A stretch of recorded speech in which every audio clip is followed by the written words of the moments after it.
বিসমিল্লাহির রহমানির রহিম। আসসালামু আলাইকুম। ফিশারিজ বায়োলজি সম্পর্কিত আজকের পঞ্চম লেকচারে আপনাদের সবাইকে স্বাগত। আজকের এই লেকচারে আমি ফিশ ক্লাসিফিকেশনের পার্সিফর্মিস বর্গের অর্ডার নিয়ে আলোচনা করব। আমি এর আগের লেকচারে ক্লুপিফর্মিস অর্ডার নিয়ে আলোচনা করেছি এবং সেখানে যেহেতু ক্লুপিফর্মিস অর্ডারটি অনেক বড় ছিল, এই কারণে আমি একটি মাত্র লেকচার ওই সেই অর্ডারটি নিয়ে আলোচনা করেছি।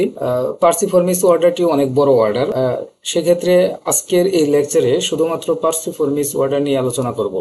পার্সিফর্মিস অর্ডারের মাছগুলো মধ্যে সবচেয়ে সুপরিচিত মাছ হচ্ছে কই মাছ, আপনারা এটা সবাই জানেন। এছাড়াও আরো বিভিন্ন প্রজাতির মাছ রয়েছে। আমরা যখন পুরো অর্ডারটি নিয়ে আলোচনা করব ধারাবাহিকভাবে আপনারা বিষয়টি বুঝতে পারবেন। পার্সিফর্মিস বর্গের মাছগুলোর প্রধান যে এই অর্ডারের যে প্রধান বৈশিষ্ট্যগুলো হচ্ছে যে এদের দেহ পার্শ্বীয়ভাবে চাপা, কিছু প্রজাতি হচ্ছে সিলিন্ড্রিকাল, অর্থাৎ এটা বেলনাকার দেখতে আর কি। তবে এদের দেহত্বক টিনয়েড আইসে আবৃত থাকে এবং এদের পৃষ্ঠপাখনা দুইটি এবং পেছনের দিকে পরস্পর যুক্ত, অথবা কিছু কিছু প্রজাতির ক্ষেত্রে সেটা পৃথকও থাকতে পারে। প্রথম পৃষ্ঠপাখনা এবং পায়ু পাখনার প্রথম অংশে এদের স্পাইন বা কাটা থাকে এই সমস্ত মাছগুলোর ক্ষেত্রে, এই অর্ডারের মাছগুলোর ক্ষেত্রে। এবং পুচ্ছ পাখনার অধিকাংশ ক্ষেত্রেই এদের গোলাকার থাকে। এদের পিছনে যে পাখনাটি থাকে, মানে অর্থাৎ মাছের যে লেজ পিচ্ছ পাখনা, এটি হচ্ছে গোলাকার, রাউন্ডেড শেপ আর কি। এদের কোনো ধরনের ওবেরিয়ান ওসিকল থাকে না। উপরের ঠোঁট ম্যাক্সিলা দ্বারা আবৃত থাকে। ওদের উপরের ঠোঁটটি দেখবেন একটু ইলংগেটেড এবং এটি ম্যাক্সিলা দ্বারা আবৃত থাকে। কিছু প্রজাতির ক্ষেত্রে এদের অতিরিক্ত শ্বসনাঙ্গ বিদ্যমান থাকে এবং কিছু প্রজাতির মাছে অপারকুলার বন উপস্থিত থাকে। পার্সিফর্মিস বর্গকে তিনটি উপপর্বে ভাগ করা হয়েছে। উপবর্গ 1 পারকোইডি, গবিডি এবং অ্যানাবেন্টয়েডি, এই তিনটি উপবর্গে ভাগ করা হয়েছে। পার্সিডি উপবর্গের অর্থাৎ এর যে সাব অর্ডার রয়েছে পার্সিডি, এটিকে 5টি গোত্রে ভাগ করা হয়েছে, যেমন ফ্যামিলি 1 সেন্ট্রোপমিডি, ফ্যামিলি 2 লিওগনেথিডি, ফ্যামিলি 3 স্কিনিডি, ফ্যামিলি 4 নেন্ডিডি এবং ফ্যামিলি 5 চিকলিডি ফ্যামিলিতে ভাগ করা হয়েছে। আমি প্রথমে বলেছি যে পার্সিফর্মিস অর্ডারটি কিন্তু অনেক বড়, এর ডাইভার্সিফিকেশন অনেক বেশি। যেহেতু অর্ডারটি অনেক বড়, তাই এগুলো ফ্যামিলি নিয়েও আমি বিস্তারিত কিছুটা আলোচনা করব। প্রত্যেকটা ফ্যামিলির কিছু বৈশিষ্ট্য নিয়ে আলোচনা করব এবং এদের অন্তর্গত কয়েকটি গণের উদাহরণ আমরা দেখানোর চেষ্টা করব আজকের এই লেকচারে। আচ্ছা, এরপরে হচ্ছে যে সাব অর্ডার 2 যেটা গবিডি, গবিডির অন্তর্ভুক্ত 4টি ফ্যামিলি রয়েছে। এর প্রথম ফ্যামিলি হচ্ছে গবিডি, ফ্যামিলি 2 ট্রাইপোচিনিডি, ফ্যামিলি 3 পেরিওপথেলমিডি, ফ্যামিলি 4 ইলিওট্রিডি। অর্থাৎ গবিডির অন্তর্ভুক্ত এই 4টি ফ্যামিলি রয়েছে বা গোত্র রয়েছে। প্রত্যেকটি গোত্রের অন্তর্ভুক্ত যে জেনাস রয়েছে, আমরা এগুলো কয়েকটি জেনাস নিয়ে আলোচনা করব। প্রথমে উপবর্গের মানে এর যে আমরা সাব অর্ডারে ভাগ করেছি, এটি সম্পর্কে একটু আউটলাইন বলে যাচ্ছি। এরপর প্রত্যেকটির ফ্যামিলির বৈশিষ্ট্য নিয়ে আলোচনা করব পরবর্তী ধাপে। আচ্ছা, এরপর হচ্ছে সাব অর্ডার 3 অ্যানাবেন্টিডি। অ্যানাবেন্টিডির অন্তর্ভুক্ত 2টি ফ্যামিলি রয়েছে, ফ্যামিলি 1 অ্যানাবেন্টিডি এবং ফ্যামিলি 2 হচ্ছে অসফ্রোনিমিড। এই পর্যায়ে আমরা যে সাব অর্ডার 1 পার্সয়েডির অন্তর্ভুক্ত যে ফ্যামিলিগুলো রয়েছে এগুলো নিয়ে বিস্তারিত আলোচনা করব। পার্সয়েডির অন্তর্ভুক্ত আমরা বলেছি যে এখানে 5টি ফ্যামিলি ছিল। প্রথমত হচ্ছে যে ফ্যামিলি 1 সেন্ট্রোপমিডি, ফ্যামিলি 2 লিওগনেথিডি, ফ্যামিলি 3 স্কিনিডি, ফ্যামিলি 4 নেন্ডিডি এবং ফ্যামিলি 5 হচ্ছে চিকলিডি। এই 5টি ফ্যামিলি রয়েছে। ফ্যামিলির নামগুলো আপনারা মুখস্থ রাখবেন। আচ্ছা, পার্সয়েডির যে সাব অর্ডার রয়েছে এর প্রধান বৈশিষ্ট্য হচ্ছে এদের দেহ চ্যাপ্টা এবং আয়তকার। এদের দেহবর্ণ হলুদ, সবুজাভাব, কালো অথবা বাদামি হতে পারে। এদের শ্রোণী পাখনা 2টি পৃথকভাবে অবস্থান করে এবং এদের পায়ু পাখনায় একটি খাস বিদ্যমান থাকে। এই উপবর্গকে 5টি ফ্যামিলিতে ভাগ করা হয়েছে। আমি ইতিপূর্বে 2বার বলেছি 5টি ফ্যামিলির নাম। আচ্ছা, ফ্যামিলি 1 যেটি ছিল সেটা ছিল হচ্ছে যে সেন্ট্রোপমিডি। সেন্ট্রোপমিডির প্রধান বৈশিষ্ট্য হচ্ছে যে এদের দেহ হচ্ছে চ্যাপ্টা, মানে কাচের মতো দেখতে আর কি, কাচের মতো স্বচ্ছ থাকে দেহ, এদের প্রচণ্ডভাবে চ্যাপ্টা থাকে, কাচের মতো দেখতে। এদের মুখছিদ্র প্রশস্ত এবং তির্যকভাবে অবস্থান করে।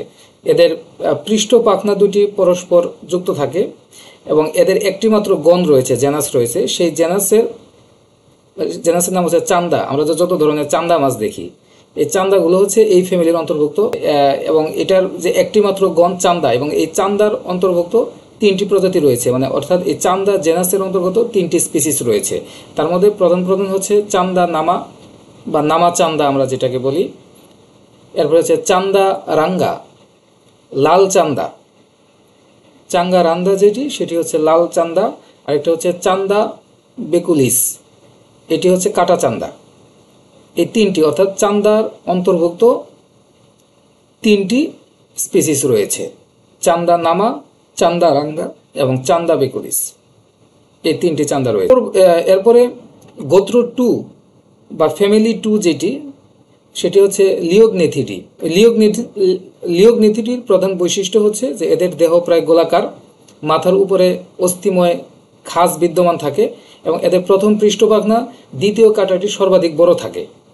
ঠিক আছে। এই গোত্রের স্বাদু, আমাদের বাংলাদেশে যে স্বাদু পানিতে, ফ্রেশ ওয়াটারে এর গণের একটি মাত্র গণ রয়েছে। লিওগনেথিডির একটি মাত্র গণ রয়েছে, লিওগনেথাস ইকুলাস।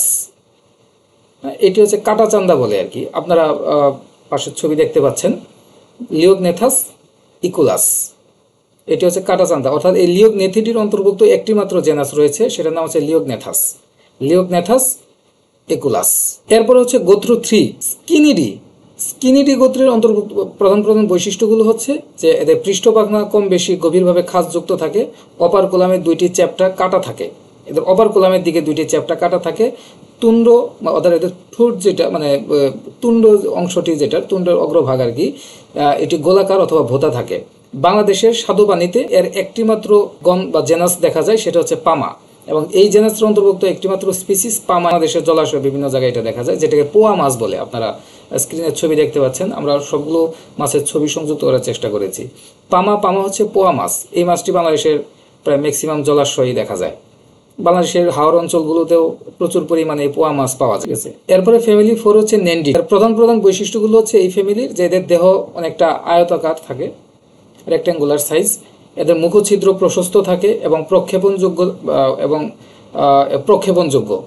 মুখছিদ্র প্রশস্ত এবং প্রক্ষেপণযোগ্য, অর্থাৎ মুখটি সে কোটরের মধ্যে রাখে, যখন সে খাবারের সময় সেটাকে সে প্রক্ষেপিত করে এটি আর একটু বড় লম্বা করতে পারে আর কি।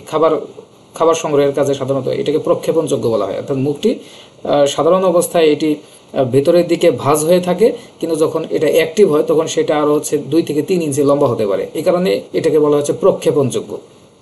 আমরা এর আগেও কিন্তু প্রক্ষেপণযোগ্য একটি বৈশিষ্ট্য বলেছিলাম। প্রক্ষেপণযোগ্য বলতে এই বিষয়টি বোঝায়, অর্থাৎ মুখটি ভাঁজ হয়ে থাকে সাধারণ অবস্থায়। যখন খাবার গ্রহণের সময় আসে অথবা অ্যাক্টিভ থাকে, তখন সেটা আরও 2 থেকে 3 ইঞ্চি এটা লম্বা হয় আর কি। এই কারণে এটাকে বলা হয় প্রক্ষেপণযোগ্য। এদের অপার কোলামে 1 বা 2টি কাটা থাকে। সম্পূর্ণরূপে স্বাদু পানির গোত্রটিতে এখানে 2টি, বাংলাদেশের বিভিন্ন জলাশয়ে এর 2টি জেনাস দেখা যায়। কমন যে জেনাসটি আমাদের বাংলাদেশের বিভিন্ন জলাশয়ে দেখা যায় সেটা হচ্ছে নেন্ডাস, ভেদা মাছ যেটা আর কি। বাংলাদেশের প্রায় প্রত্যেক হাওর অঞ্চল এবং বিভিন্ন খালে এই মাছগুলো সবচেয়ে বেশি দেখা যায় আর কি। নেন্ডাস বলে, ভেদা মাছ। আপনারা পাশের স্ক্রিনের ছবি দেখতে পাবেন। পার্সোইডি উপগোত্রের অন্তর্গত আরেকটি গুরুত্বপূর্ণ ফ্যামিলি হচ্ছে ফ্যামিলি 5 চিকলিডিকে আমরা সবচেয়ে, মানে এটা আমাদের কাছে সবচেয়ে বেশি পরিচিত মাছ তেলাপিয়া যেটাকে বলে, চিকলিডির অন্তর্ভুক্ত। যদিও এই ফিশটি হচ্ছে একজোটিক ফিশ, বাংলাদেশের প্রাকৃতিক জলাশয়ে এই মাছের কখনোই আবাস ছিল না। এটি বিশেষ করে আফ্রিকা থেকে এই মোজাম্বিক যে মাছটি রয়েছে, এটি আমাদের বাংলাদেশে নিয়ে আসা হয়েছে। চিকলিডির অন্তর্ভুক্ত সমস্ত মাছই হচ্ছে, এই ফ্যামিলির অন্তর্ভুক্ত সমস্ত মাছই হচ্ছে একজোটিক ফিশ, বাংলাদেশে এটি নিয়ে আসা হয়েছে। এখন বাংলাদেশের পুকুরে এটি খুব ভালো চাষ হয়। চিকলিডির প্রধান বৈশিষ্ট্যসমূহ হচ্ছে যে এরা পার্শ্বীয়ভাবে চ্যাপ্টা হলেও এরা অত্যন্ত মাংসল এবং সুস্বাদু মাছ। কিন্তু তেলাপিয়া প্রচণ্ড সুস্বাদু মাছ। এদের পৃষ্ঠ এবং পায়ু পাখনার গোড়ায় আইস থাকে না। আপনারা যদি তেলাপিয়া মাছটিকে ধরেন, দেখেন ভালোভাবে যে এদের পায়ু এবং পৃষ্ঠ পাখনার গোড়ার দিকে কখনো আইস থাকে না। এদের পৃষ্ঠ পাখনা বিস্তৃত এবং অনেকগুলো শক্ত পাখনা রশ্মিযুক্ত। এদের পৃষ্ঠ পাখনাটি অত্যন্ত বিস্তৃত, অনেক বড় টাইপের থাকে, একদম প্রায় এদের লেজের আগ পর্যন্ত এই পৃষ্ঠ পাখনা থাকে এবং অনেকগুলো শক্ত পাখনা রশ্মিও থাকে এর মধ্যে। কিছু কিছু পাখনা রশ্মিগুলো অনেক শক্ত টাইপের থাকে আর কি। আমি আগে বলেছি যে এটি একজোটিক ফিশ হিসেবে বাংলাদেশে অভিযোজিত হয়েছে। স্বাদু পানিতে এর একটি মাত্র প্রজাতি দেখা যায় বাংলাদেশে, ওরিওক্রোমিস মোজাম্বিকা তেলাপিয়া। আপনারা এটার বৈজ্ঞানিক নামটা একটু মনে রাখার চেষ্টা করবেন। আমাদের বাংলাদেশের জলাশয় এখন এটা যেহেতু একজোটিক ফিশ, এটা বিশেষ করে আমাদের বিভিন্ন পুকুরে এবং জলাশয়ে এটাকে অ্যাকোয়াটিক যে কালচারের মধ্যে নিয়ে আসা হয়েছে। আমাদের বাংলাদেশে এখন মানে বাজারে তেলাপিয়ার ব্যাপক চাহিদা রয়েছে। প্রোটিনের চাহিদা হিসেবে বাংলাদেশের প্রধান এখন বর্তমানে আমাদের বাংলাদেশে তেলাপিয়া কিন্তু খুবই গুরুত্বপূর্ণ একটি মাছ আমাদের বাংলাদেশ। এর বৈজ্ঞানিক নামটা হচ্ছে ওরিওক্রোমিস মোজাম্বিকা। আপনারা পাশে স্ক্রিনে ছবি দেখতে পাচ্ছেন, এটি হচ্ছে তেলাপিয়া মাছ। আমরা এখন দেখব হচ্ছে উপপর্ব, মানে সাব ওয়ার্ডার উপবর্গ 2 গবিডি। গবিডির অন্তর্ভুক্ত 4টি গোত্র রয়েছে আমাদের বাংলাদেশে। বাংলাদেশের বিভিন্ন জলাশয়ে 4টি ফ্যামিলি দেখা যায়। 4টি ফ্যামিলির অন্তর্ভুক্ত প্রায় 20 থেকে 25টি স্পিসিস রয়েছে। আগে বলেছি প্রথমে লেকচারের শুরুতেই আমরা ওই সমস্ত মাছের অর্ডারগুলো নিয়ে আলোচনা করতেছি যেগুলো আমরা সবচেয়ে বেশি কমন দেখতে পাই বাংলাদেশের জলাশয়ে। এছাড়াও আরও অনেক বিভিন্ন স্পিসিস রয়েছে। আচ্ছা, গবিডির অন্তর্ভুক্ত প্রধান ফ্যামিলি হচ্ছে গবিডি, ফ্যামিলি 1। ফ্যামিলি 2 হচ্ছে ট্রাইপোচিনিডি, ফ্যামিলি 3 পেরিওফথেলমিডি এবং ফ্যামিলি 4 হচ্ছে ইলিওট্রিডি। এই 4টি ফ্যামিলি রয়েছে। কি কি? গবিডির প্রধান বৈশিষ্ট্য হচ্ছে এদের দেহ নলাকার, দীর্ঘ এবং মাংসল থাকে এবং এদের মস্তক অঞ্চল প্রলম্বিত অবস্থায় থাকে এবং সামান্য পরিমাণ চাপা থাকে। এদের শ্রোণী পাখনা দুটি পরস্পর সংযুক্ত হয়ে একটি চাকতির আকারে ধারণ করেছে।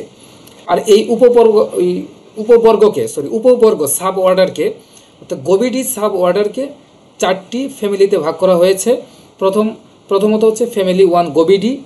গবিডির প্রধান বৈশিষ্ট্যগুলো হচ্ছে এদের পৃষ্ঠপাখনা দুটি সম্পূর্ণভাবে পৃথক থাকে, পুচ্ছপাখনা গোলাকার অথবা বর্ষার ফলকের মতো দেখতে এবং পার্শ্বরেখা কিছু কিছু স্পিসিসের ক্ষেত্রে এদের যে ল্যাটারাল লাইন এটি উপস্থিত থাকে এবং কিছু কিছু স্পিসিসের ক্ষেত্রে সেটি অনুপস্থিত থাকে। গবিডির অন্তর্ভুক্ত বাংলাদেশের বিভিন্ন জলাশয়ে 3টি স্পিসিস দেখা যায়। তার মধ্যে 2টি স্পিসিস আমরা খুবই কমন দেখতে পাই। গবিডি সাব অর্ডারের অন্তর্ভুক্ত যে আমরা প্রথম ফ্যামিলিটির কথা বলেছি, এটির বৈশিষ্ট্য ইতিপূর্বে আমি বলেছি যে এই গবিডি ফ্যামিলির অন্তর্ভুক্ত 3টি স্পিসিস বাংলাদেশের বিভিন্ন জলাশয়ে দেখতে পাওয়া যায়। হ্যাঁ, এর মধ্যে 2টি কমন স্পিসিস। এই গবিডির অন্তর্ভুক্ত যে প্রধান মাছগুলো সেগুলো বাইলা মাছ নামে পরিচিত। আমরা সাধারণত বাংলা আঞ্চলিক ভাষায় যেটা বলি বাইলা মাছ, বেলে মাছ। হ্যাঁ, এর মধ্যে 2টি স্পিসিস সবচেয়ে বেশি বাংলাদেশের বিভিন্ন জলাশয়ে দেখা যায়। একটা হচ্ছে গ্লোসোগোবিয়াস গিউরিস আর একটা হচ্ছে গোবিয়াস সেরানিন্ডিও নান্দি বাইলা। একটি হচ্ছে সাধু বেলে বা বাইলা মাছ, আমরা সাধারণভাবে যেটা বলি সেটা হচ্ছে গ্লোসোগোবিয়াস গিউরিস আর একটা হচ্ছে গোবিয়াস সেডানিন্ডিও নান্দি বাইলা। এই দুইটি স্পিসিস বাংলাদেশের বিভিন্ন জায়গায় দেখা যায়। আপনার পাশে চিত্রের ছবি দেখতে পাচ্ছেন। ফ্যামিলি 2 সেটা হচ্ছে ট্রাইপোচিনিডি। ট্রাইপোচিনিডির অন্তর্ভুক্ত যা গবিডির অন্তর্ভুক্ত যে দ্বিতীয় যে ফ্যামিলি সেটি হচ্ছে ট্রাইপোচিনিডি। ট্রাইপোচিনিডির যে প্রধান বৈশিষ্ট্য সেটি হচ্ছে এদের শ্রোণীপাখনা দুইটি পশ্চাৎ প্রান্তে পরস্পর যুক্ত থাকে। এর একটি মাত্র পৃষ্ঠপাখনা পৃষ্ঠদেশ জুড়ে অবস্থান করে, অর্থাৎ এর প্রথম পৃষ্ঠপাখনাটি সমগ্র পৃষ্ঠ দেশ জুড়ে অবস্থান করে। এদের ফুলকায় কোনো ফুলকা রশ্মি থাকে না। এই গণের অন্তর্ভুক্ত অর্থাৎ এই গোত্রের অন্তর্ভুক্ত একটি মাত্র জেনাস রয়েছে, এটি বাংলাদেশের বিভিন্ন জলাশয়ে। ট্রাইপিউচেনিটির অন্তর্ভুক্ত একটি মাত্র গণ রয়েছে, ট্রাইপিউচেন, এবং এই গণের অন্তর্ভুক্ত একটি মাত্র জেনাস ট্রাইপিউচেন ভেজিনা বা লাল চিউ যেটাকে বলি আমরা। এই একটি মাত্র এই প্রজাতি রয়েছে এই ট্রাইপিউচেনিটির অন্তর্ভুক্ত একটি মাত্র। বাংলাদেশের বিভিন্ন জলাশয়ে এই ট্রাইপিউচেন বা লাল চিউ দেখা যায়। আপনারা পাশের ছবি দেখতে পাচ্ছেন। গবিডির অন্তর্ভুক্ত তৃতীয় যে ফ্যামিলি সেটি হচ্ছে পেরিওপথ্যালমিডি। তৃতীয় ফ্যামিলিটি হচ্ছে পেরিওপথ্যালমিডি। এর সাধারণ বৈশিষ্ট্য হচ্ছে এদের দেহ দীর্ঘাকার, প্রায় নলাকার। এদের চোখ দুটি বড় এবং মাথার উপরে অবস্থিত, মাথার উপরের দিকে আর অবস্থিত। এদের পৃষ্ঠপাখনা দুটি পরস্পর থেকে পৃথক। এই গোত্রের মাছেরা মাড সিকার নামে পরিচিত আর কি, অর্থাৎ এরা লবণাক্ত পানিবাসী। সমুদ্রের উপকূলবর্তী অঞ্চলগুলোতে এই সমস্ত মাছগুলো বেশি দেখা যায় এবং লবণাক্ত পানিতে এদের মোহনার অঞ্চলে এবং লবণাক্ত অর্থাৎ যে সমস্ত নদীর পানিগুলোর লবণের পরিমাণ বেশি এই সমস্ত অঞ্চলে এদেরকে দেখতে পাওয়া যায়। সাধারণত বাংলাদেশের সুন্দরবনের উপকূলবর্তী এই অঞ্চলে এদের প্রায় 2টি প্রজাতি দেখতে পাওয়া যায়। একটা হচ্ছে পেরিওপথ্যালমাস স্কোলোসেরি আর একটা হচ্ছে বেলিওপথ্যালমাস ভিরিডিস। এই 2টি প্রজাতি বাংলাদেশে দেখতে পাওয়া যায়।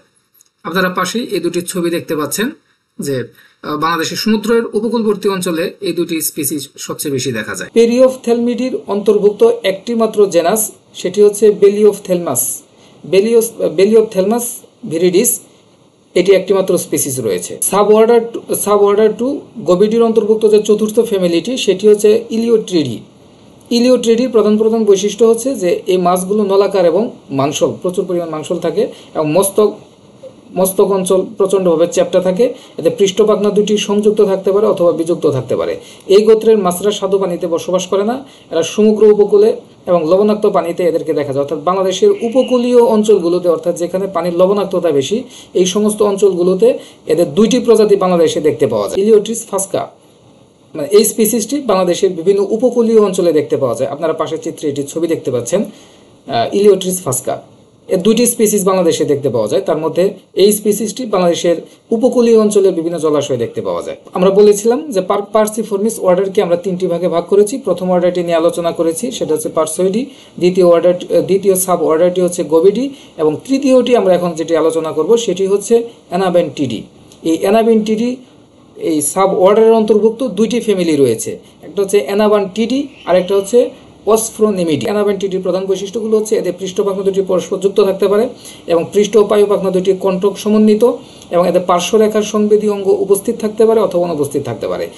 আর এই অ্যানাবেন্টিডি উপবর্গকে আমরা দুইটি ফ্যামিলিতে ভাগ করেছি, একটা হচ্ছে অ্যানাবান্টিডি আর একটি হচ্ছে অসফ্রোনেমিডি। অ্যানাবান্টিডির প্রধান বৈশিষ্ট্য হচ্ছে এদের অপার কলাম মুক্ত প্রান্ত করাতের ন্যায়, এবং এদের পুচ্ছ পাখনা গোলাকার থাকে, পিছনের পাখনাটি অত্যন্ত গোলাকার থাকে, রাউন্ডেড শেপ থাকে। এবং তৃতীয় বৈশিষ্ট্য হচ্ছে যে এদের সহায়ক শ্বসনাঙ্গ হিসাবে সুপ্রা ব্রাঙ্কিয়াল অঙ্গ বিদ্যমান থাকে অ্যানাবান্টিডির গোত্রে। অ্যানাবান্টিডির অন্তর্ভুক্ত একটি মাত্র গোত্র হচ্ছে, সেটা হচ্ছে অ্যানাবাস, এবং অ্যানাবাসের অন্তর্ভুক্ত একটি মাত্র স্পিসিস বাংলাদেশের বিভিন্ন জলাশয়ে দেখতে পাওয়া যায়, সেটি হচ্ছে অ্যানাবাস টেস্টুডিনিয়াস, যেটাকে কই মাছ বলা হয়। অর্থাৎ অ্যানাবান্টিডির প্রধান যে বৈশিষ্ট্য সেটি হচ্ছে অ্যানাবাস টেস্টুডিনিয়াস, অর্থাৎ কই মাছ অঞ্চল আর কি। এবং এর ফ্যামিলি 2 অ্যানাবান্টিডির যে ফ্যামিলি 2 যেটা অসফ্রোনেমিডির প্রধান বৈশিষ্ট্য হচ্ছে এদের অপর কলাম কণ্টকবিহীন, এদের বক্ষ পাখনায় সূত্রাকার উপবৃদ্ধি থাকে এবং এদের রঙিন ডোরা বা ব্যান্ড সংযুক্ত থাকে আর কি। এই গোত্রের দুইটি জেনাস বাংলাদেশে পাওয়া যায় বিভিন্ন জলাশয়ে আর কি। অর্থাৎ অসফ্রোনেমিডির গোত্রের অন্তর্ভুক্ত দুইটি জেনাস বাংলাদেশের বিভিন্ন জলাশয়ে দেখতে পাওয়া যায়। অসফ্রোনিমাস আর একটা হচ্ছে খলিশা বলে আর কি। খলিশা, আমরা যেটাকে খলিশা মাছ বলি, যেটা আঞ্চলিক ভাষায় বলি খলিশা মাছ, খলিশা, ঠিক আছে। অসফ্রোনেমিডির অন্তর্ভুক্ত হচ্ছে অসফ্রোনেমাস নোবিলিস বা মধুমালা, যেটাকে আমরা বলি। আপনারা পাশের চিত্রের ছবি দেখতে পাচ্ছেন। আর একটা হচ্ছে খলিশা লেবিওসা। এই খলিশার অন্তর্ভুক্ত কয়েকটি স্পিসিস বাংলাদেশে পাওয়া যায়, যেমন হচ্ছে খলিশা লেবিওসা, বৈশা মাছ। বৈশা মাছ আমরা যেটা বলি সাধারণত ছোট ছোট, মানে এগুলোর ক্ষেত্রে বিভিন্ন রং থাকে না, এটাকে হচ্ছে খলিশা লেবিওসা। আর একটা হচ্ছে খলিশা চুনা, যেটা চুনা বৈশা বলা হয়। আপনারা পাশের চিত্রের ছবি দেখতে পাচ্ছেন, এটা বাংলাদেশের বিভিন্ন জলাশয়ে দেখা যায়। আর একটা হচ্ছে খলিশা লালিয়া বা লাল বৈশা, যেটা আর কি, এটা অ্যাকোরিয়ামের মধ্যেও সাজিয়ে রাখার জন্য ব্যবহার করা হয়, খুবই সুন্দর। বাংলাদেশের বিভিন্ন জলাশয়ে এই লাল বর্ণের ব্যান্ডের খলিশাটি পাওয়া যায়, এটাকে বলা হচ্ছে খলিশা লালিয়া। হ্যাঁ, এটা অ্যাকোরিয়ামের ক্ষেত্রেও অনেক ক্ষেত্রে এই খলিশাটা রেখে দেওয়া হয় আর কি।